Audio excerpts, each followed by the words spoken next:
यह कहानी उन 4 दोस्तों की है जो कॉलेज में दोस्त बने थे। उनके कॉलेज का यह फाइनल ईयर चल रहा था। इसके बाद वह सभी अपने-अपने काम में बिजी होने वाले थे। इसीलिए वह आखिरी बार एक साथ न्यू ईयर सेलिब्रेट करना चाहते थे। उन चारों ने डिसाइड किया कि वह इस न्यू ईयर पर एक क्लब में जाएंगे और एक यादगार पार्टी करेंगे, लेकिन उन्हें यह भी पता नहीं था कि वह पार्टी उन्हें एक ऐसी भयानक याद दे जाएगी जो वो कभी भूल नहीं पाएंगे। क्लब में बज रहे गानों पर सभी डांस कर रहे थे। स्यूसवाल नाम के एक व्यक्ति को छोड़कर बाकी सभी ने बहुत ज़्यादा ही शराब पी ली थी। जैस्मिन नाम के लड़के ने तो इतनी पी ली थी कि शराब के नशे में उससे सीधा खड़ा भी नहीं हुआ जा रहा था। रात बहुत हो चुकी थी क्योंकि स्यूस ने शराब नहीं पी थी, इसीलिए उसने बाकी सभी को घर ले जाने के लिए रिस्पॉन्सिबिलिटी उठाई। उसने सबको जैसे तैसे करके गाड़ी में बैठा दिया। गाड़ी की फ्रंट सीट पर मयंक बैठा था और पीछे जैस्मिन और तारा। शराब पीने की वजह से वह तीनों की अपने होश आवाज़ में नहीं थे। तभी अचानक गाड़ी चलाते हुए स्यूस की नज़र पीछे की सीट पर गई तो वह अचानक सून पड़ गया। उसने देखा कि जैस्मिन और तारा के बीचों बीच एक लड़की बैठी हुई थी। स्यूस की नज़र उस लड़की से मिली तो उस लड़की की आंखों से अचानक खून के आंसू निकलने लगे।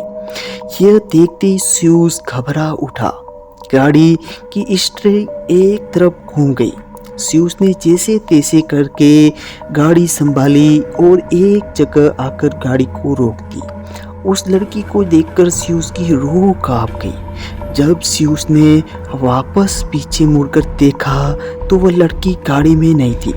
स्यूस ने अपने बगल में बैठे मयंक को नींद से उठाया और उसने कहा कि पिछली सीट पर कोई बैठा हुआ था।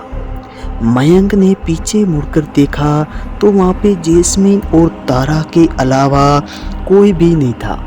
मयंक ने स्यूस का मजाक उड़ाते कहा, भाई दारू तो मैंने पी है और नशा तुझे चढ़ रहा है। ऐसा बोलकर मयंक स्यूस पर हंसने लगा क्योंकि वह लड़की अभी सचमुच गाड़ी में नहीं थी। स्यूस को भी लगने लगा कि शायद वह उसका फर्म ही था, लेकिन ऐसा बिल्कुल भी नहीं था। यह सोचना उनकी बड़ी एक गलती थी और वापस गाड़ी चलाने लगता है। तभी जैस्मिन को होश आया और उसने कहा कि उसे चक्कर आ रहे हैं। स्यूस ने गाड़ी की साइड में लगाया और जैस्मिन को उतारकर गाड़ी से बाहर ले गया। जैस्मिन ने गाड़ी से उतरते ही उल्टी कर दी। उल्टी करने के बाद स्यूस ने मयंक को आवाज़ देकर पानी की बोतल मांगी और कुछ ही सेकंड में स्यूस के पैरों के पास एक पानी की बोतल रोल करते हुए आ गई। स्यूस ने उस बोतल को उठाया और मुड़कर देखा तो मयंक और तारा गाड़ी में ही सो रहे थे। स्यूस ने सोचने लगा कि मयंक और तारा गाड़ी में सो रहे हैं तो आखिर वह बोतल किसने उसकी ओर फेंकी।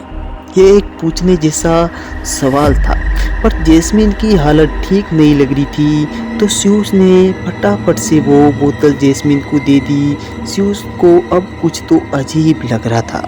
बस वह जल्दी से जल्दी घर पहुंचना चाहता था ताकि उस सुनसान रास्ते पर उनके साथ कोई अनहोनी ना घटे। जैस्मिन को गाड़ी में बिठाकर स्यूस ने फिर से गाड़ी चलाने लगा, लेकिन कुछ दूर चलते ही अचानक से स्यूस ने गाड़ी के ब्रेक मारे। स्यूस को लगा कि उसकी गाड़ी के सामने वही लड़की आ गई है जो पहले स्यूस को बैक सीट पर दिखी थी, लेकिन अब उसने गाड़ी रोकी तो वह लड़की कोई दूर दूर तक उनके पास नहीं थी। स्यूस ने कुछ सोच समझकर कहा, मुंबई में रहने वाली 19 साल की जानवी कुकरेजा एक न्यू ईयर की पार्टी में गई थी, लेकिन फिर कभी वापस नहीं आई। क्या हुआ जानवी के साथ, देखिए एक न्यू ईयर पार्टी की सच्ची क्राइम स्टोरी हमारे क्राइम स्टोर चैनल पर। सो दोस्तों, हम कहानी की शुरुआत फिर से करते हैं कि उस लड़की के साथ क्या हुआ। आगे चलता रहा। कुछ ही देर में वो लड़की एक बार फिर से अचानक ही स्यूस की गाड़ी के सामने आ गई, लेकिन इस बार स्यूस ने गाड़ी नहीं रखी। और तेज़ी से उस लड़की की तरफ गाड़ी चलाने लगा। देखते ही देखते स्यूज की गाड़ी उस लड़की के आर पार हो गई। अब स्यूज को यकीन हो गया था कि वह लड़की कोई आत्मा है जो उसे बार बार देख रही है। स्यूज ने गाड़ी की स्पीड और तेज कर दी क्योंकि वह अब घर पहुंचना चाहता था। जैसे हमने स्टोरी के बीच में आपको बताया कि वो लड़की एक न्यू ईयर की पार्टी में गई थी और कभी वापस लौट कर नहीं आई। बिल्कुल जी, आपने सही सुना। यह वही लड़की की आत्मा थी जो कभी लौटकर अपने घर पे नहीं गई।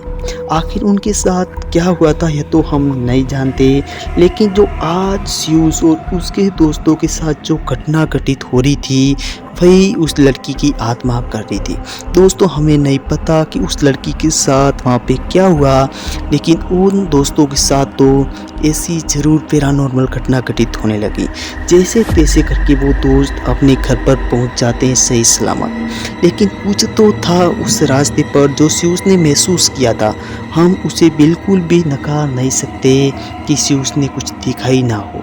दोस्तों, अगर आप भी कहीं रास्ते पर जा रहे हो और आपके साथ भी कोई पैरानॉर्मल एक्टिविटीज़ हो तो आप ज़रूर रहस्य अलर्ट पर बताइए, ताकि हम आपके ऊपर एक सच्ची आधारित कहानी बनाकर लोगों को भी सुना सके कि दुनिया में ऐसी ऐसी घटनाएं भी घटित होती है जिसके बारे में हम अंदाज़ा भी नहीं लगाते और हम दरअसल उस घटना को टाल देते हैं कि यह तो अंधविश्वास है। लेकिन दोस्तों, ये हमारा कहना बिल्कुल भी गलत है, क्योंकि ऐसी चीज़ें दुनिया में होती है दोस्तों, बिल्कुल होती है।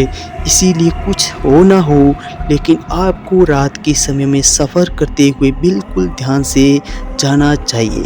और मेरा कहना मानो कि जब तक ज़रूरत ना हो तब तक आप रात का सफ़र करो ही मत, क्योंकि दोस्तों दरअसल रात का सफ़र सेफ नहीं होता। हम फिर मिलते हैं एक ऐसी ही सच्ची घटना के आधारित कहानी पर। तब तक बने रहिए आप रहस्य अलर्ट पर।